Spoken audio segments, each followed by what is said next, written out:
Como um grupo de ódio que dominava um país inteiro desapareceu aparentemente no ar. A verdade é que eles não desapareceram. Embora a Segunda Guerra Mundial tenha fascinado historiadores e o público desde 1945, o que aconteceu com os responsáveis por um dos maiores horrores da história é um assunto menos discutido. Hoje no Tudo Curioso vamos desvendar a dura verdade sobre o que realmente aconteceu com os nazistas após a Segunda Guerra Mundial. Depois que os aliados venceram a guerra, a Alemanha foi dividida em zonas de ocupação controladas pelos Estados Unidos, Grã-Bretanha, França e União Soviética. Sob o plano de desnazificação, os aliados implementaram políticas para livrar a sociedade alemã da influência nazista. No entanto, a vida dos nazistas capturados variava muito, dependendo da zona em que se encontravam. Os campos de internamento soviéticos eram os mais severos, levando muitos a buscar refúgio nas zonas ocidentais, usando o pretexto de serem anticomunistas. Entre as zonas ocidentais, a área ocupada pelos franceses foi a mais tolerante. Para os franceses, toda a Alemanha era responsável pela guerra, e eles não se preocupavam tanto em distinguir entre nazistas e não nazistas. Nos 5 anos após a guerra, cerca de 400 mil alemães foram detidos em campos de internamento, aguardando possíveis punições. Pode parecer muito, mas quando consideramos que até 45 milhões de alemães eram membros ou apoiadores do partido nazista, vemos que algo não se encaixa. O problema da desnazificação era de uma magnitude colossal. Havia simplesmente nazistas demais para julgar. Imagine um país inteiro na fila do Detran. Essa era a lentidão burocrática envolvida. Outro desafio era a reconstrução da economia alemã.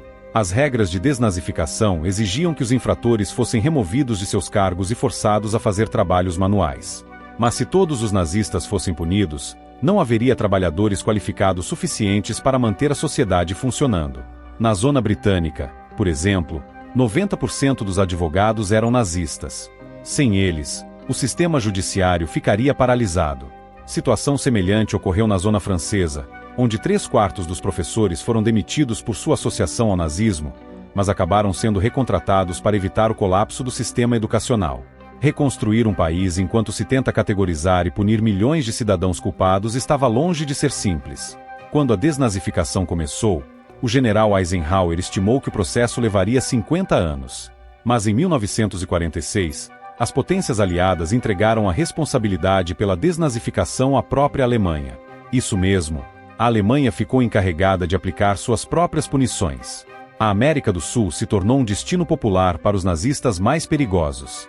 Com ditadores simpáticos ao redor, estima-se que até 9 mil nazistas tenham escapado para a América do Sul após a guerra, com a Argentina, sob o presidente Juan Perón, sendo o principal destino.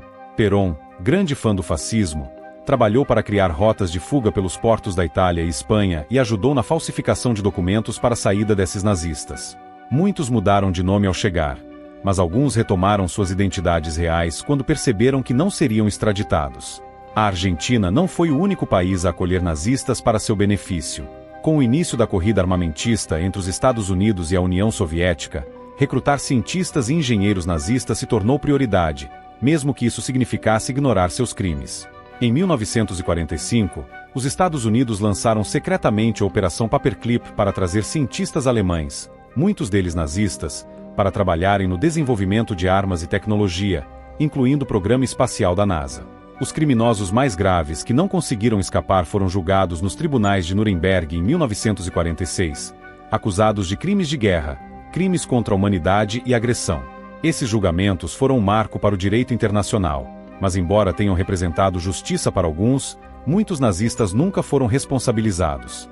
Após alguns meses, os aliados abandonaram seus esforços de desnazificação, e a Alemanha, ainda ocupada, assumiu o desafio. Sem surpresa, a Alemanha adotou regras mais flexíveis para punir os nazistas. Muitas penas foram reduzidas, e grande parte dos funcionários públicos removidos pelos Estados Unidos foram reintegrados. No final, 90% dos nazistas foram classificados como infratores menores, e em 1951, a desnazificação foi oficialmente encerrada. Alguns dos nazistas mais notórios conseguiram se esconder e escapar da Alemanha, mas foram eventualmente rastreados por caçadores de nazistas. Adolf Eichmann, o arquiteto da solução final, foi capturado em Buenos Aires por agentes israelenses em 1960, julgado e executado em Israel. Franz Stangl, responsável pelo programa de eutanásia Action T4, foi descoberto em São Paulo e extraditado para a Alemanha, onde foi condenado à prisão perpétua. Mesmo nos dias atuais, alguns ex-nazistas ainda são encontrados e punidos, mas com a maioria das pessoas vivas durante a Segunda Guerra Mundial já falecida, a caça aos nazistas está quase no fim. Se vocês gostam desses temas, comentem para que tenha mais vídeos sobre a Segunda Guerra Mundial, não esqueça de se inscrever no canal e até a próxima.